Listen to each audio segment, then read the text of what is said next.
ठिकाणी वेठी धरणाऱ्याच्या नावानं, अरे या कार्यकारी अभियंत्याच्या नावानं, अरे या 5 लाख जनतेला वेठी धरणाऱ्याच्या नावानं, अरे सातारा देवळाई समितीच्या वतीनं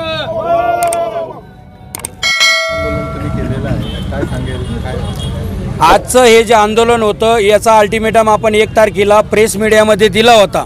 इलेक्ट्रॉनिक मीडियामध्ये सुद्धा आपण तो अल्टिमेटम दिला होता की 1 तारखेला आम्ही या ठिकाणी आंदोलन करून 10 तारखेला या जर पुलाचं उद्घाटन नाही केलं तर या प्रशासनाच्या नावानं आम्ही बोंब मारो आंदोलन या ठिकाणी सातारा देवळा युवा जनसेवा कृती समितीच्या वतीने या ठिकाणी करण्यात आलं। यामध्ये सर्व 42 खेड्यातील जनता, आमच्या सातारा देवळामधील सर्व परिसरातील जनता या ठिकाणी आली। आम्हाला या ठिकाणी बोंब मारो आंदोलनामध्ये त्यांनी सहभाग घेतला।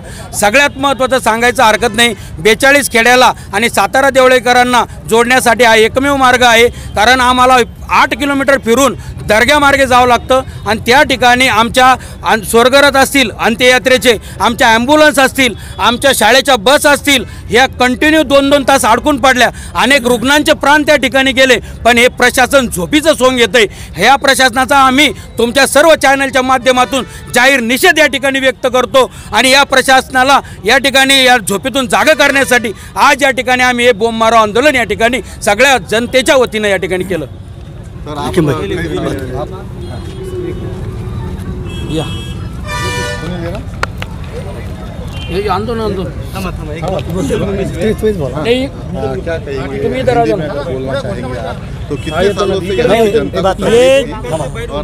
जो राहत मिलने वाली है लेकिन उसमें भी लेट हो रहा है, तो क्या ये जो अपने शहर की जो प्रशासक है, जो जागतिक बैंक प्रकल्प के अधिकारी या रेलवे खाते के अधिकारी या BNC के अधिकारी, इन्होंने 42 खेड़े की जनता 5 लाख जनता को जानबूझकर वेटिस से धरे। 2 साल हो गए इन्होंने काम अभी तक चालू करे नहीं। ये काम ज़्यादा से ज़्यादा 5 से 6 महीने का काम था, लेकिन ये प्रशासक जब तक इसको जनता जागी करती नहीं, जब तक प्रशासक जागती नहीं, ये जनता ने अभी हमारी कृति समिति ने 8 दिन पहले एक आंदोलन करे थे। यहाँ पे प्रशासक को लेटर दिए, अपने मीडिया के माध्यम से उनको चुनौती दिए। वो हिसाब से उन्होंने 8 दिन के अंदर थोड़ा सा काम स्पीड बढ़ाए। अगर हम वो काम भी नहीं कर रहे तो ये फिर से जगहों पे जैसा काम था वैसे ही रहने वाला था। आवक जावक कितने लोगों की यहाँ पे? 5 लाख लोगों की यहाँ पे आम जनता का यहाँ पे तकरीबन हर एक इंसान का तकरीबन रोज के 200 रुपये नाजायज वेस्ट पेट्रोल में जाते। 10 किलोमीटर जाना, 10 किलोमीटर आना प्लस ट्रैफिक, वो तकलीफ ये गरीब हो, अमीर हो, मध्यम वर्ग, हर इंसान को यहाँ पे तकलीफ है।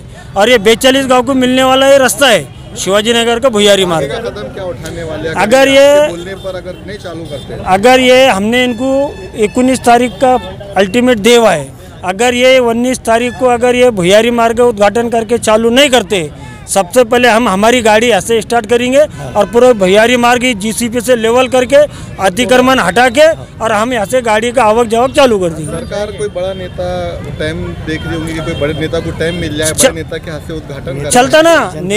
नेता तो पालक मंत्री तो श्रेय पालक मंत्री हाथ से किसी की बात से हो, हमको उससे कोई नहीं, हमारा हमको हम ना उनसे अपने को कोई लेन देन नहीं। लेकिन ये जनता को जो वेटी धरे जा रहा इसको खत्म करना चाहिए। सरकार को क्या अल्टीमेटम है? सरकार को ये अल्टीमेटम है 19 तारीख को अगर इन्होंने ये पुल चालू नहीं करे तो 20 तारीख से हम खुद हमारी जनता हमारे लेवल पे हम काम चालू कर देंगे। Thank you.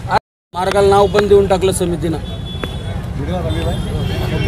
आज सातारा देवळाई नागरी कृती समितीच्या वतीने शिवाजीनगरचं भुयारी मार्गाचं काम जे प्रशासनानं वारंवार वेगवेगळ्या डेडलाईन देऊन पूर्ण केलं नव्हतं, त्याचा निषेध म्हणून आम्ही आज या ठिकाणी सातारा देवळाई नागरी कृती समितीच्या वतीने बोंब मारो आंदोलन केलेलं आहे।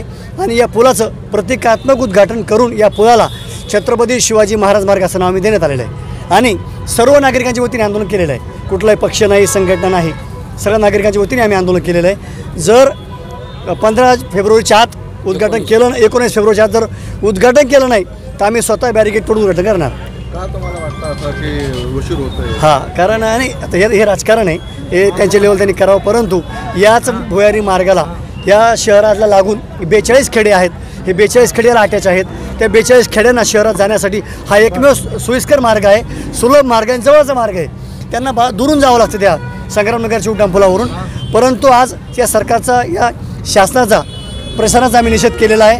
लवकर यांनी उद्घाटन करावं, अन्यथा आम्हाला काय हातात घ्यावं लागेल. याची जी इंजिनिअरिंग आहे तुम्हाला पटली काय, म्हणजे चांगलं केलेलं आहे का? आता पाणी- इंजिनिअरिंग- याच्यामध्ये पाणी वगैरे काय? बरं, नाही इंजिनिअरिंग तर नक्कीच चुकी झालेली आहे, परंतु आता शेवटी नागरिकांना फार हाल व्हायला लागले. आमची सगळ्यात आता प्राथमिकता जी आहे, प्राथमिक गरज त्याला म्हणतो ती पुलाचं उद्घाटन होणं ही आहे.